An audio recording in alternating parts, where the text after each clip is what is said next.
आदाब, सत श्री अकाल। स्वागत है आप सभी का द हिस्ट्री यूट्यूब चैनल में और मैं हूं आपका दोस्त मरहूम विकास टेकरे। मरहूम का मतलब क्या होता है भाई, पता नहीं। मैं हूं विकास टेकरे और स्वागत करता हूं आप सभी का एक बार फिर द हिस्ट्री यूट्यूब चैनल में। और हम बात करेंगे यहाँ पर शाहजहाँ के बारे में। आपको तो पता ही होगा कि हमने बात कर ली है शाहजहाँ के पिताजी जहांगीर के बारे में, जहांगीर के पिताजी अकबर के बारे में, अकबर के पिताजी हुमायूं के बारे में, हुमायूं के पिताजी बाबर के बारे में, बाबर के पिताजी शेख मिर्ज़ा के बारे में, और शेख मिर्ज़ा के पांचवें पूर्वज तैमूरलंग के बारे में। और इन सब को पढ़ते हुए हम आज पहुँचे हैं शाहजहाँ पर। और हम शाहजहाँ को समझेंगे और साथ ही साथ ये समझने का प्रयास करेंगे कि किस तरह से स्थापत्य कला का स्वर्णकाल स्थापित करता है शाहजहाँ। हालांकि हम यहाँ पर स्थापत्य कला पर नहीं जाएंगे, हम यहाँ पर शाहजहाँ को पढ़ेंगे। बाद में जब हम आर्ट एंड कल्चर पढ़ेंगे, जब हम मुगल काल का, तब हम विस्तार से शाहजहाँ के ताजमहल और उनके बारे में पढ़ेंगे। आज हम मुमताज़ के बारे में पढ़ेंगे, फिर अगले वीडियो तक मुमताज़ की डेथ हो जाएगी और फिर हम ताजमहल बन पाएंगे। तो ये तो था थोड़ा बहुत मजाक।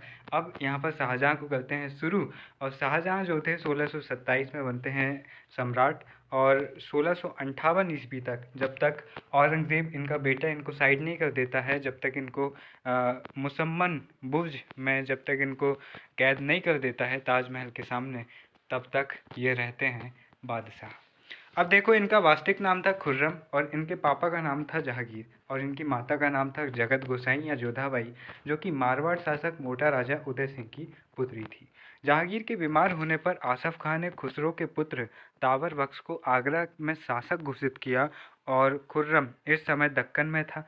अब यहाँ पर देखो कि यहाँ चल क्या रहा है। अब देखो, यहाँ बहुत ही इंटरेस्टिंग चीज़ें आपको समझ में वाली। जो शाहजहाँ है ना, शाहजहाँ की पत्नी थी मुमताज़ महल। मुमताज़ महल जिनको अंजुमन बानो बेगम भी कहते हैं, उनके पिताजी हैं आसफ खां। अब आसफ खां अपने दामाद के बजाय ये दावर बख्श को क्यों सम्राट बना रहे?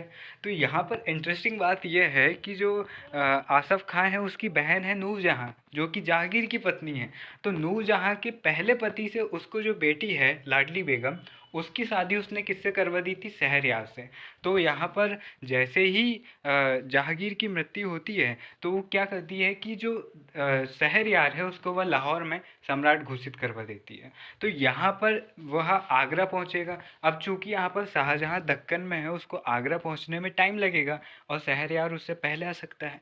दिल्ली दिल्ली का तख्त जो आगरा में इनकी राजधानी है, वहाँ पर सिंहासन खाली है, तो कोई ना कोई तो रहना चाहिए। तो यहाँ पर बलि का बकरा के तौर पर यहाँ पर दावर बख्श को ये सम्राट बनाते हैं। दावर बख्श को लगता है भाई मैंने कौन से कर्म किए थे जो मेरे भाग खुल गए, ये पता नहीं कौन है आसफ का जो मुझे यहाँ पर बना रहा है सम्राट। अब उसको पता नहीं है कि बाद में उसको भैया शाहजहाँ आके उसको मारने वाला है। तो ये बस राज सिंहासन खाली था और उसमें कोई और विद्रोह करके राज सिंहासन पर कोई अधिकार न कर ले, इसीलिए आसफ खां यहाँ पर दावर बख्श को अगला सुल्तान घोषित करवा देते हैं। और उधर शहरयार भी जो रहता है, वह भी क्या करता है, स्वयं को लाहौर में बादशाह घोषित करवा देता है। परंतु आसफ खां ने हरा कर शहरयार को अंधा करवा दिया। अब यहाँ पर जो आसफ खां रहते हैं, शहरयार चूँकि पहले पहुँच जाता है आगरा राजधानी में, तो यहाँ पर आसफ खां क्या करते हैं, शहरयार को हरा देते हैं और उसको अंधा कर देते हैं। अब ये आपको तो पता ही होगा, मैं हर वीडियो में आपको बताता हूँ यार, कि जो शरीयत है उसके अनुसार दो लोग सुल्तान नहीं बन सकते, दो क्वालिटी वाले। पहला, अगर कोई दास है तो वह सुल्तान नहीं बन सकता, और दूसरा, अगर कोई विकलांग है तो वह सम्राट या सुल्तान नहीं बन सकता। तो यहाँ पर क्या होता है कि शहरयार को उन्होंने अंधा करवा दिए, तो शहरयार क्या हो गया, विकलांग हो गया। अब वह सुल्तान बनने के लायक ही नहीं है। अब उसको छोड़ दिए, बेटा जहाँ जाना जा, तो अब बन ही नहीं सकता। तो ये बात यहाँ पर होती है। अब खुर्रम आगरा पहुँचता है और आसफ खां की सहायता से अगला मुगल शासक बन जाता है। और जो उसका दावर बख्श का क्या होता है, तो भाई उसका टाएं टाएं फिस हो जाता है, इसीलिए उसको इतिहास में बलि का बकरा कहते हैं। ऐसे ही कहाँ पर, जब आप बहमनी साम्राज्य पढ़ोगे ना, तो हसन गंगू भी कुछ ऐसे ही करता है। उसको लगता है कि भाई यहाँ पर जो मोहम्मद बिन तुगलक है, अगर वो सीधे तौर पर खुद ही अपने आप को स्वतंत्र घोषित कर देता है, तो मोहम्मद बिन तुगलक हो सकता है कि उसकी हत्या करवा दे उसको पराजित करके। तो यहाँ पर हसन गंगू एक व्यक्ति को उसको नेता बना देते कि भैया तुम नेता हो, उसको चने के झाड़ में चढ़ा देते हैं और उसके नेतृत्व में होता है विद्रोह। और फिर बाद में जब उसको लगता है कि मोहम्मद बिन तुगलक अब कुछ नहीं कर पाएगा तो उसको करता है साइड और खुद बहमन शाह की उपाधि लेकर बहमनी राजवंश की स्थापना कर देता है, जो कि किसके समकालीन होते हैं, विजयनगर वालों के समकालीन। अब यहाँ पर कुछ ऐसा ही किसके साथ हो रहा है, दावर बख्श के साथ। इसीलिए दावर बख्श को बली का बकरा कहते हैं कि भाई मिला कुछ नहीं और पहले बहुत अच्छे से खिलाए पिलाए और बाद में हलाल कर दिए। ये वाली बात थी दावर बख्श के साथ में। 1628 में शाहजहां अगले सम्राट की उपाधि, अगले सम्राट बनते हैं और खुर्रम ने शाहजहां के नाम से शासक बना। अब इसे शाहजहां कैसे टाइटल मिला तो ये भी आपको पता होगा। दक्कन में जब इसका पिता जहांगीर इसको विद्रोह दबाने के लिए भेजता है तो जो गोलकुंडा, अहमदनगर और बीजापुर है, इन तीनों की संयुक्त सेनाओं को शाहजहां यहाँ पर पराजित करता है। तो इस खुशी में जो क्या है, जो जहांगीर है वो बीजापुर के सुल्तान को कहता है कि वो बेटे की तरह मर्जंद जैसा कुछ शब्द का इस्तेमाल वो करता है उसके लिए, मर्जंद या अर्जन ऐसे कुछ शब्द हैं वो इस्तेमाल करता है बीजापुर सुल्तान के लिए, यानी कि उसको वह अपना बेटा कहकर पुकारता है। और इसी तरह वह शाहजहां जो कि उसका ओरिजिनल बेटा रहता है उसको बस शाहजहां की उपाधि देता है। उस समय पर इसका नाम रहता है खुर्रम और इसको फिर वह शाहजहां की उपाधि देता है। शाहजहां मतलब कि सारे जहान का मालिक। तो यहाँ पर सारे जहां का मालिक बन जाता है शाहजहां और खुर्रम शाहजहां के नाम से शासक बना। इसने आसफ खां और महाबत खां को 7,000 जात का मनसबदार बनाया तथा आसफ खां को वजीर के पद पर भी स्थापित किया, क्योंकि आसफ खां इसके लिए न केवल महत्वपूर्ण व्यक्ति था बल्कि इसकी सबसे प्रिय पत्नी का पिता भी था। और अगर आसफ खां न होता तो कह सकते हैं कि यहाँ पर खुर्रम के सामने शाहजहां बनने की चुनौतियाँ कई ज़्यादा होती।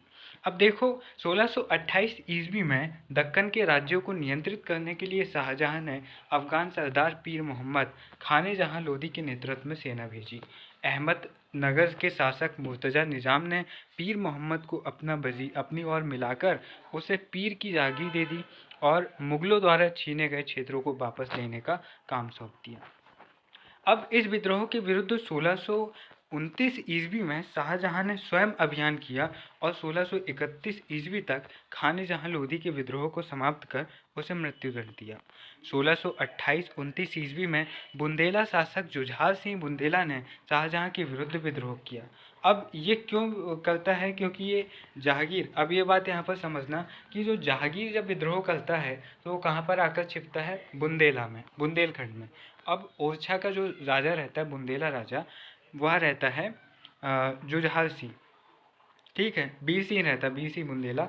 और वह जहांगीर, उस समय पर इसका नाम सलीम रहता है, तो इसका वो बहुत अच्छा मित्र रहता है। अब जब अकबर अमीर खुसरो को इसको समझाने के लिए भेजता है जहांगीर को, तो जहांगीर अपने दोस्त बीर सिंह को कहता है कि भाई इसको मार दो, ये बहुत बकबक कर रहा है, तो वह उसको मार देता है। तो यहाँ पर बीर सिंह बुंदेला और उसका बेटा जुझार सिंह बुंदेला किसके गुट के रहते हैं, जहांगीर के गुट के। और जहांगीर किसका समर्थक रहता है, नूरजहाँ का।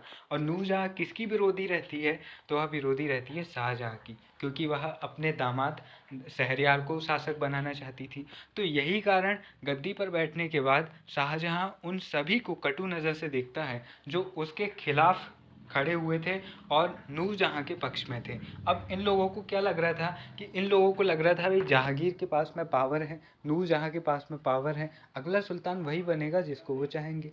लेकिन यहाँ पर आसफ खां की मदद से जो खुर्रम है, शाहजहां है, वो पासा पलट देता है और खुद बादशाह बन जाता है। अब इसके बाद में जो बुंदेला शासक जुझार सिंह रहता है, पीर सिंह तो यहाँ पर मर जाते हैं कब के, तो जुझार सिंह जो रहता है उसकी शाहजहां के साथ में नहीं बनती, क्योंकि शाहजहां इनको बिल्कुल भी रिस्पेक्ट नहीं देता है, क्योंकि शाहजहां के खिलाफ ये खड़े रहते हैं। तो यही कारण है कि ये जुझार सिंह यहाँ पर विद्रोह करता है, ठीक है।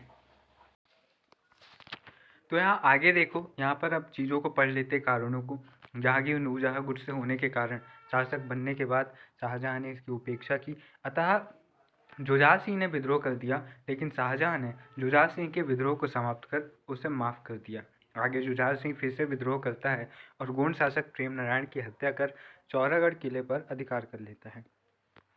शाहजहां फिर इसके विरुद्ध 1634 ईस्वी में औरंगजेब को भेजता है और औरंगजेब का पहला राजकीय अभियान यही था और इस दौरान औरंगजेब ओरछा के मंदिरों को नष्ट भी करता है।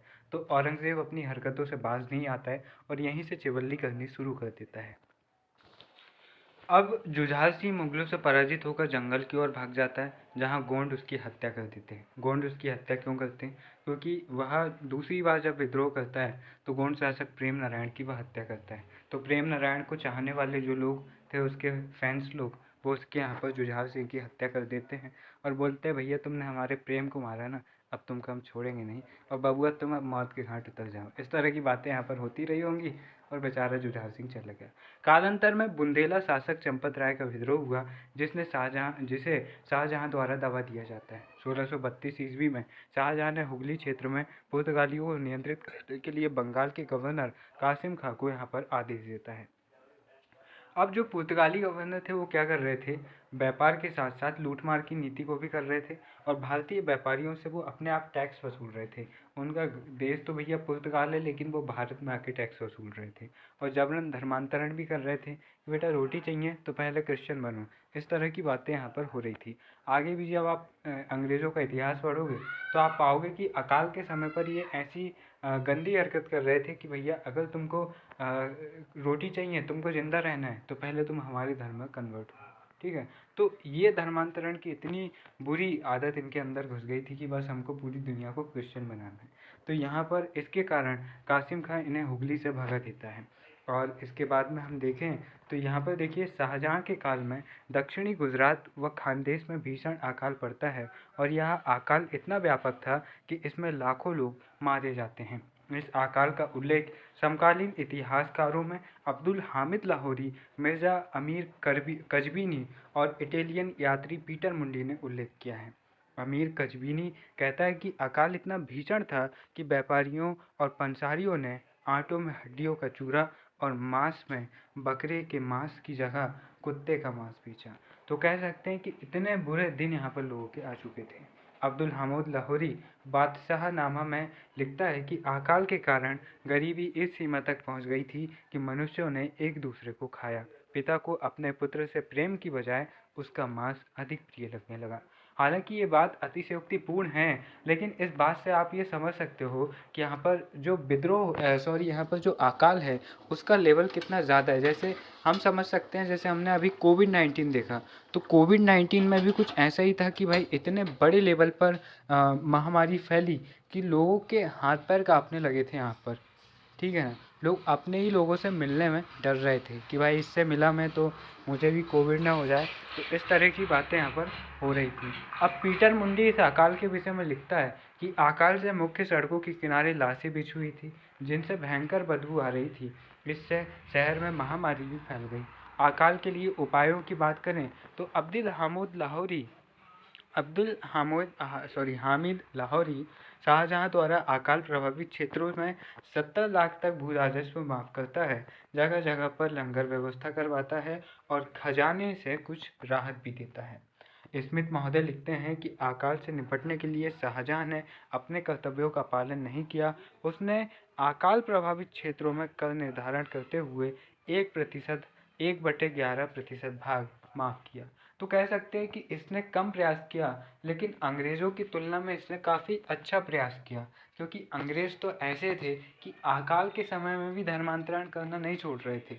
लेकिन यहाँ पर जो शाहजहां रहता है वो थोड़े बहुत प्रयास यहाँ पर करता है। तो यहाँ पर भारतीय शासकों की पहचान ये रही कि वो भले कितने भी खराब क्यों ना रहे हो या क्रूर रहे हो, या फिर अगर अच्छे रहे तो और अच्छी बात। जैसे अकबर, जैसे हम कृष्णदेव राय को देखते हैं, गुप्त वंश के शासकों को देखते हैं कि अगर कोई भी समस्या प्रजा पर आ रही है तो वो उनके लिए काम कर रहे हैं।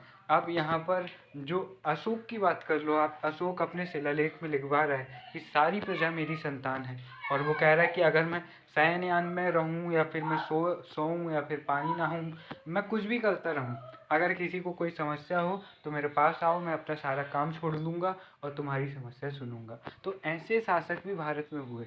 तो ये अंग्रेज़ों की तुलना में तो कई गुना अच्छे हैं। अंग्रेज़ों ने तो हमारी जो समस्याएं थी उनका यहाँ पर उन्होंने लाभ उठाया और अकाल के समय में भी धर्मांतरण करवाया।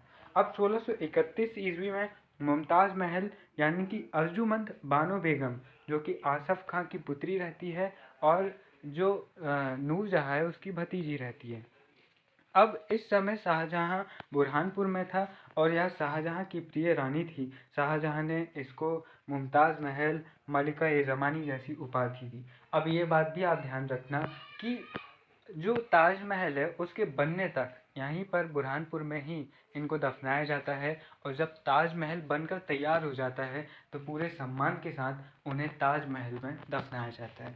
तो ताजमहल क्या है? ताजमहल एक खूबसूरत सी कब्र है जहाँ पर मुमताज महल को दफनाया गया है। अब शाहजहाँ की महत्वपूर्ण संतानों की बात करें तो जहाँ आरा, दारा सिकोह, शाह शुजा, रोशन आरा, मुराद, औरंगज़ेब और गोहर आरा। अब ये सारे बच्चे जो थे ये सब मुमताज़ से हुए थे। अब यहाँ पर 2, 4, 6, 7 और 2-3 शायद ख़त्म भी हो गए थे पैदा होते ही। तो कम से कम 9-10 बच्चे इन दोनों के थे, तो इससे भी पता लगता है कि दोनों में कितना ज़्यादा प्यार था।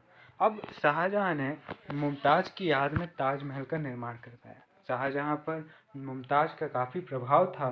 यही कारण है कि शाहजहाँ की दृष्टि हिंदू व ईसाइयों के प्रति कट्टर धर्मांध की थी, क्योंकि जो मुमताज़ महल थी, जो मुमताज़ बेगम थी इनकी, वो थोड़ी सी कट्टरवादी सोच की थी। और उनके कारण न केवल शाहजहाँ के अंदर कट्टरता का प्रभाव आता है, बल्कि औरंगज़ेब के अंदर भी कट्टरता का प्रभाव आता है। हालांकि ये पूरी तरह से भी सिद्ध नहीं होता है कि हमने पिछले वीडियो में भी ये बात की थी कि जो बचपन की परवरिश रहती है वो डिसाइड करती है कि आदमी बड़ा होकर कैसा उसका कैरेक्टर बनेगा।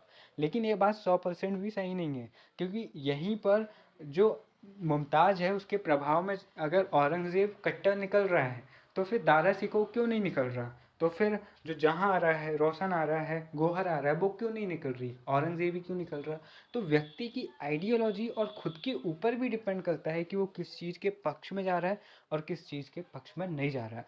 तो ये जो बचपन के प्रभाव होते हैं ये काफ़ी हद तक व्यक्ति के कैरेक्टर को बनाते हैं, लेकिन उसके ऊपर आगे अंतिम निर्णय रहता है कि वो इन चीज़ों को लेकर चल रहा है या नहीं चल रहा है। हालांकि बचपन की जो यादें रहती है अगर वो पॉजिटिव है तो इंसान ज़्यादा पॉजिटिव रहेगा, इसकी संभावनाएं भी ज़्यादा ही रहती हैं। अब देखो यहाँ पर शाहजहाँ ने मुमताज़ की याद में ताजमहल बनाया और 1638 ईस्वी में ईरान के अधीन कंधार के किलेदार अली मर्दान ने अपना पक्ष बदलकर मुगल अधीनता स्वीकार कर ली और कंधार का किला मुगलों को सौंप दिया। 1639 ईस्वी में शाहजहाँ ने गुजरात के व्यापारी बीजी बोहरा को आगरा आमंत्रित किया और इसने सूरत में मुगल अधिकारियों से शाहजहाँ की शाहजहाँ की नहीं भाई, मुगल अधिकारियों, अरे यार मैंने कुछ गलत लिख दिया शायद यहाँ पर। जब ये गुजरात में शाहजहाँ से मिलने जाता है तो ये सूरत के जो मुगल अधिकारी हैं उनकी शिकायत करता है कि माई बाप ये बहुत परेशान कर रहे हैं हमको, इनको देख लो ज़रा। क्योंकि यहाँ पर जो बीजी बोहरा रहते हैं ये इस समय पर सबसे सफल व्यापारियों में से एक रहते हैं, जैसे आज अडानी या अंबानी। अब अडानी जी जाकर मोदी जी से बोले कि भाई गुजरात में जो आपके अधिकारी हैं वो बेवजह हमको परेशान करते हैं, तो यहाँ पर जो मोदी जी करेंगे वही यहाँ पर शाहजहाँ जी ने भी किया। स्वाभाविक सी बात है, सही को सही करेंगे। अब यहाँ पर देखिए शाहजहाँ की मध्य एशिया की नीति को हम देखते हैं। 1646 ईस्वी बल्ख बुखारा अभियान वह चलाता है। बल्ख और बुखारा 1628-29 में इमाद कुली उज़्बेक ने इन क्षेत्रों को जीता था। शाहजहाँ के बल्ख बुखारा अभियान का उद्देश्य कुछ इतिहासकारों के अनुसार अपने पूर्वज के पैतृक क्षेत्र फरगना व समरकंद पर अधिकार करना था, और यह मत ज़्यादा मान्य नहीं है, क्योंकि हम देखते हैं कि बाबर भी यही करते हुए मर गया कि वह चाहता था कि वह अपना पैतृक क्षेत्र जीत ले, अपने पिता का पैतृक क्षेत्र जीत ले, पर वह नहीं जीत पाया। हालांकि यही कारण है कि इस मत को रिलेट करते हैं लोग बाग शाहजहाँ के साथ कि शाहजहाँ भी कुछ ऐसा सोचता रहा होगा कि वह अपने पूर्वजों का पैतृक क्षेत्र समरकंद और फरगना प्राप्त कर ले, पर ऐसा कुछ नहीं था। अब शाहजहाँ के बल्ख बुखारा अभियान का उद्देश्य उज़्बेक राज्य से मुगल सीमा की सुरक्षा को सुरक्षित करना था, क्योंकि 1628-29 ईस्वी में इमाद कुली उज़्बेक ने बल्ख और बुखारा को जीता और काबुल को जीतने का वह प्रयास करने लगा था। अगर वह काबुल को जीत लेता तो भारतीय क्षेत्रों में उसका प्रवेश आसानी से हो सकता था। अब आगे हम देखते हैं कि बल्ख बुखारा क्षेत्र में उज़्बेक क्षेत्र का विभाजन हुआ और नज़र मोहम्मद के नियंत्रण में बल्ख और बुखारा उसके नेतृत्व में आ जाता है। अब नज़र मोहम्मद के पुत्र अब्दुल अजीज़ ने विद्रोह कर बुखारा छीन लिया और नज़र ने शाहजहाँ से सहायता की मांग की। शाहजहाँ को यहाँ लगता है कि काफ़ी हद तक स्थिति उसके कंट्रोल में आ गई है। वो इन दोनों बाप बेटों के विद्रोह का फ़ायदा उठाएगा और फिर धीरे से दोनों क्षेत्र अपने अधीन कर लेगा। तो शाहजहाँ अपने पुत्र मुराद के नेतृत्व में 50,000 की सेना और तोपखाना भेजता है। अब यहाँ पर वो अपने बेटों को समझाता है कि देख बेटा, ज़्यादा सांड़पत्ती मत करना, वरना ये लट ऐसी जगह मारेंगे कि तुम भौंकते हुए हमारे पास आ जाओगे। अब जो मुराद रहता है, इसका एटीट्यूड थोड़ा सा अलग रहता है। ये क्या करता है कि भैया, ये इसको बात करने का ढंग नहीं रहता है, तो ये जो व्यवहार में, इसके व्यवहार से प्रसन्न होकर सॉरी अप्रसन्न होकर नज़र और अब्दुल एक हो जाते हैं। तो साला मुराद को भेजे थे दोनों को और अलग करने के लिए, और पता नहीं क्या बोलता है ये ऐसा वहाँ पर कि जो अब्दुल है और उसका बेटा क्या है, उसका नाम नज़र है, दोनों आपस में मिल जाते हैं और गले मिलते हुए बोलते हैं कि साले मुगलों को अब हम यहाँ पर देखते हैं। अब मुगलों को मध्य एशिया से बाहर खदेड़ने का प्रयास ये करते, तो अब ये देखो देखो यहाँ पर शाहजहाँ किस लिए भेजता है इसको, और ये करके क्या आता है वहाँ पर। तो ऐसी चीज़ों में यहाँ पर हंसी आती है। अब 1646 ईस्वी औरंगज़ेब के नेतृत्व में अभियान भेजता है, लेकिन वह असफल रहता है। इस अभियान में मुगलों की हार से उनकी प्रतिष्ठा को धक्का लगा और लगभग 4 करोड़ की राजस्व की उसको हानि होती है। इस अभियान से मुगलों को कोई नया क्षेत्र भी प्राप्त नहीं हुआ, लेकिन तकरीबन उस समय की मुद्रा के हिसाब से उन्हें 4 करोड़ रुपए का नुकसान हुआ। मध्य एशिया में मुगलों की हार से प्रेरित होकर ईरान ने 1659 ईस्वी में कांधार पर कब्जा कर लिया, क्योंकि ईरान के शासक यहाँ पर सोचते हैं कि भैया मुगल तो यहाँ पर इनसे हार चुके हैं, तो क्यों ना अपन भी मौका का फ़ायदा उठाते हैं और कांधार को प्राप्त कर लेते हैं। कांधार को जीतने के लिए शाहजहाँ यहाँ पर 3 अभियान भेजता है। आगे औरंगज़ेब भी अपने समय पर अभियान भेजता है, लेकिन अब कभी भी कांधार मुगलों के अधीन नहीं होने वाला रहता है। पहली बार हम देखते हैं कि शाह अकबर के काल में कंधार इनके अधीन आता है। और कैसे आता है, कभी भी आक्रमण करके कांधार को नहीं जीतते हैं। कांधार का जो सूबेदार रहता है, जो कि ईरान के अधीन रहता है, वह उसका जब मन रहता है तब वह मुगलों की गोदी में आके बैठ जाता है, और जब उसका मन पलटता है तब वह ईरान की गोदी में जाके बैठ जाता है। तो ये बिना पैंदी के लोटे की तरह कांधार के जो प्रशासक रहते हैं वो यहाँ पर काम करते हैं। खैर, हम यहाँ पर शाहजहाँ के काल में 3 अभियान जो भेजे गए वो देखते हैं। 1639 ईस्वी 49 ईस्वी में औरंगज़ेब सादुल्ला खां जाते हैं, ये भी पिट के आते हैं। 1651 में औरंगज़ेब और सादुल्ला खां जाता है, ये भी पिट के आता है। 1653 ईस्वी में दारा सिकोह जाता है, ये भी पिट के आता है। तो इस तरह से उत्तर अभियान में औरंगज़ेब को शाहजहाँ को वैसी सफलता नहीं मिलती है जैसी वह इच्छा रख रहा था, क्योंकि उसका जो बेटा रहता है मुराद, वो पहले ही उसकी मुराद को तोड़ देता है। अब देखो, शाहजहाँ की दक्कन नीति देखते हैं हम। जहांगीर और अकबर की दक्कन नीति देख चुके हैं, क्योंकि उन्हीं के समय से हम देखते हैं कि दक्षिण भारत में मुगलों का प्रवेश होता है। अब शाहजहाँ की दक्कन नीति अकबर की दक्कन नीति के उद्देश्य से ही प्रभावित थी, और इसके अतिरिक्त वह कट्टर धार्मिक नीति से प्रेरित होकर दक्कन के शिया राज्यों का अस्तित्व समाप्त करना चाहता था।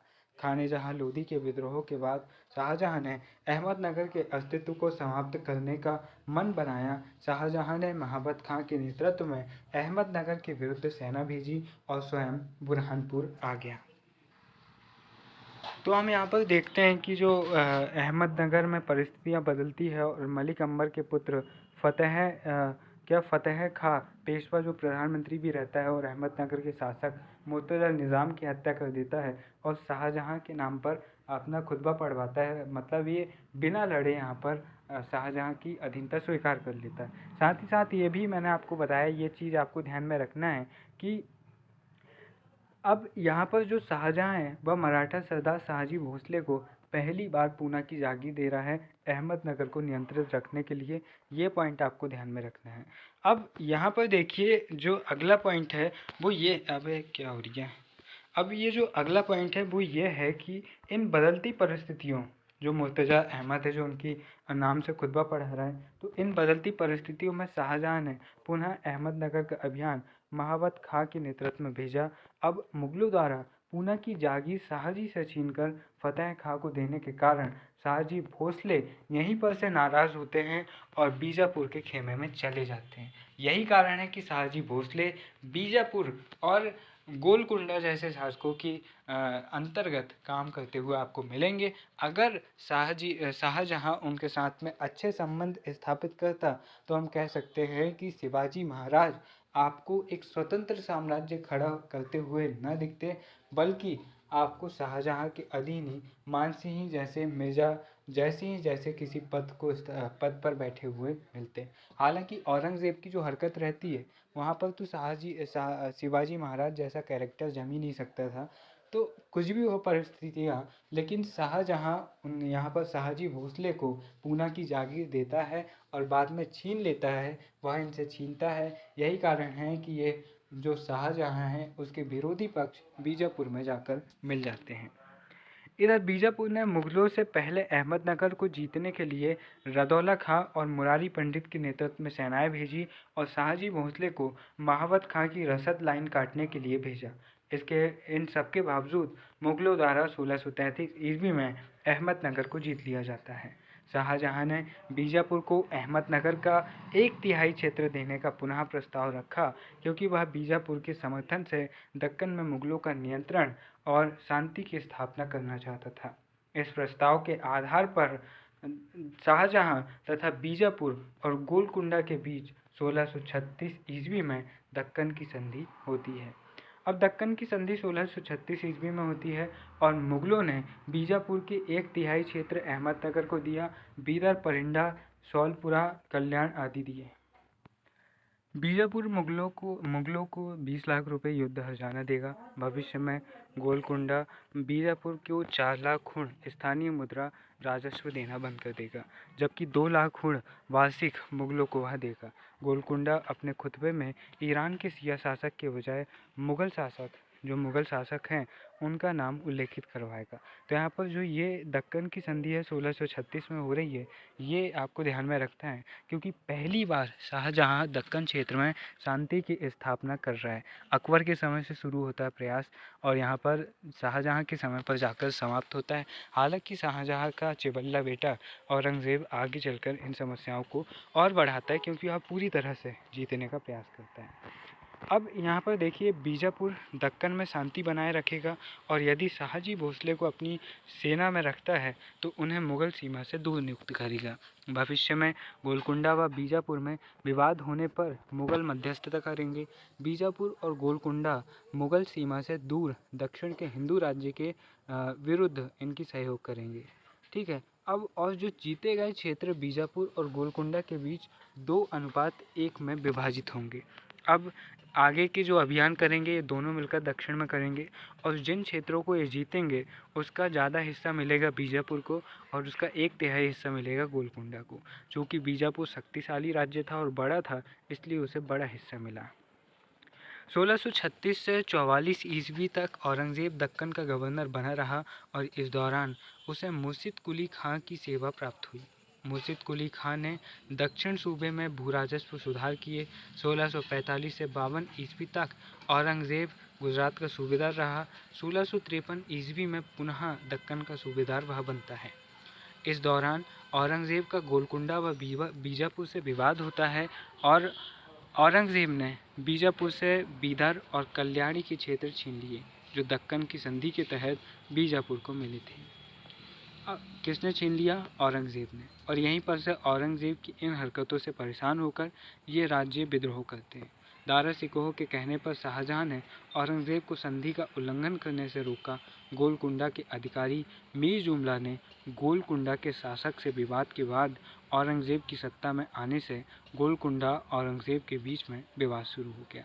अगर कह सकते हैं दारा शिकोह गद्दी पर बैठता तो स्थिति सामान्य रहती, लेकिन औरंगज़ेब गद्दी पर बैठा और औरंगज़ेब का पहले से ही इन राज्यों के साथ विवाद था और औरंगज़ेब चाहता था कि इन्हें पूरी तरह से नियंत्रित रखा जाए, बार बार इनका मुंह ना भरा जाए और बार बार इनके नखरे न झेले जाए, इनको दबा दिया जाए। इस तरह से औरंगज़ेब सोचता था।